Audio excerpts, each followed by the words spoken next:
मैं मंच को प्रणाम करती हूँ और यहाँ पर बैठे सभी महानुभाव छत्राणियों को मेरा शत शत प्रणाम है। डॉक्टर शेफाली चौहान जी, शशि चौहान जी, नारा ठाकुर जी, पूजा राघव जी, आप सबको बहुत धन्यवाद देती हूँ मुझे यह अवसर देने के लिए कि आज मैं आपके समक्ष यहाँ पर खड़ी हूँ। छत्राणी सम्मेलन में विराजमान समस्त क्षत्रिय ललनाएं व उनकी वीर माताएं, आपको मेरा सादर प्रणाम। मैं आभार प्रकट करती हूँ डॉक्टर शेफाली चौहान जी का, जिन्होंने हमें यह अवसर दिया कि हम इस महत्वपूर्ण विषय को फिर से पुनर्जीवित कर पाएं। यहाँ आकर इस अवसर पर आप सबने अपनी भूली बिसरी यादों और परंपराओं को फिर से पुनर्जीवित करने के लिए जो प्रयत्न किया है वो वाकई में सराहनीय है। यह एक यक्ष प्रश्न है हम सबके सामने, जब संपूर्ण विश्व व हमारा प्रिय भारत देश चंद्रयान के सहारे अंतरिक्ष पर अपने अस्तित्व का ध्वजा पताका लहरा रहा है और स्थापित कर चुका है अपने आप को, तब आईपैड, लैपटॉप को पीछे छोड़ ह्यूमन क्लोनिंग और आर्टिफिशियल इंटेलिजेंस जैसे नए वातावरण और विचार प्रस्फुटित हो रहे हैं।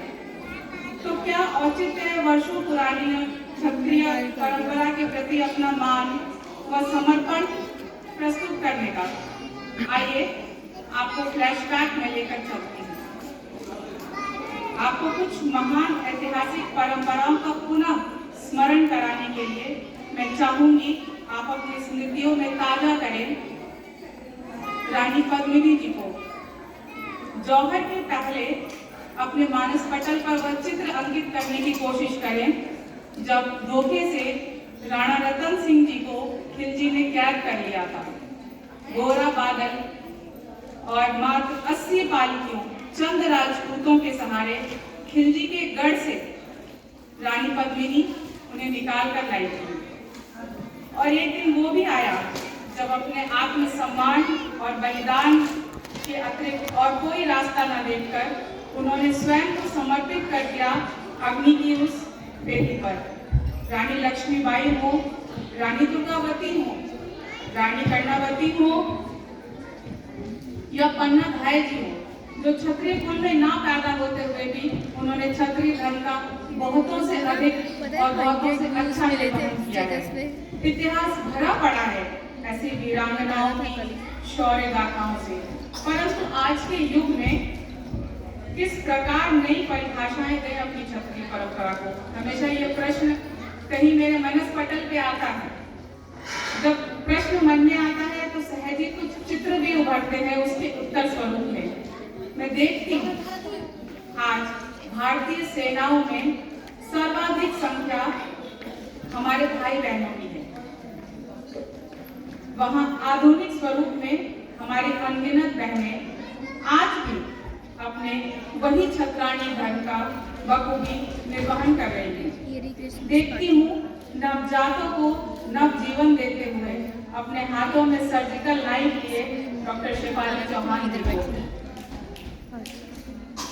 या फिर चुनौतीपूर्ण सार्वजनिक जीवन में घर, समाज और शीर्ष पति व्यस्त होते हुए बच्चों के प्रति अलग अलग भूमिकाओं में दुर्गा स्वरूपा अपनी बड़ी बहन श्रीमती मंजू सिंह को, सर पर हेलमेट लिए, हाथों में राजदंड लिए एडीएम सिटी ज्योति सिंह जी को, या फिर लॉ एंड ऑर्डर में जाते हुए अपने पति को निजी शस्त्र बुलेट देते हुए स्वयं को।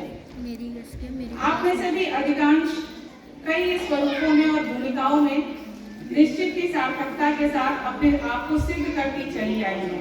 आप सभी को आज के इस आधुनिक युग में अधर्म के खिलाफ खड़े होने वाली दुर्गा ही तो है। जब आप अपने परिवार और बच्चों का पोषण करती हैं तो आप माँ अन्नपूर्णा हैं। जब पति पुत्र और पुत्रियों को निजी धर्म का पालन और उसकी राह दिखाती हैं तब आप निश्चित ही सरस्वती स्वरूपा हो जाती हैं। समय बदला है और इस बदलते समय में हमारी भूमिकाएं नहीं बदली। जरा गौर से देखिए तो आप पाएंगी आज भी हम सब वही छात्राएं हैं, मनसा वाचा और कर्मणा। बलिदान, समर्पण का भाव एवं सर्वोच्च बलिदान के लिए हमारी तत्परता आज भी वैसी है जो इतिहास के पन्नों में लिखी गई है। मैं स्मरण कराना चाहूंगी कर्नल जेम्स टॉड, अमीर खुसरो या चंद्रवरदाई हो, वे इंसान हो या पायनान हो, इन सभी ने अलग अलग राजखंडों में एक मत से किसी एक तथ्य को स्वीकार किया है, तो वह यह कि भारत राष्ट्र की सर्वश्रेष्ठ, बहादुर और समर्पित कौम कोई है तो वो राजपूत है। ना कभी ये पराधीन हो पाए, ना किसी ने इनको परास्त किया। अंत में आप सबकी चेतना को एक बार पुनः जागृत करते हुए मैं आप सभी को आह्वान करूंगी कि समय बदला है, भूमिकाएं नहीं। समय बदला है, भूमिकाएं नहीं। स्वयं को पहचाने, सदैव जीवित रखे शौर्य, पराक्रम, त्याग और बलिदान। अपने सर्वोच्च मूल्यों के साथ सुसज्जित करें शिक्षा, लैपटॉप, आईपैड एवं सर्जिकल लाइट जैसे आधुनिक इंस्ट्रूमेंट को।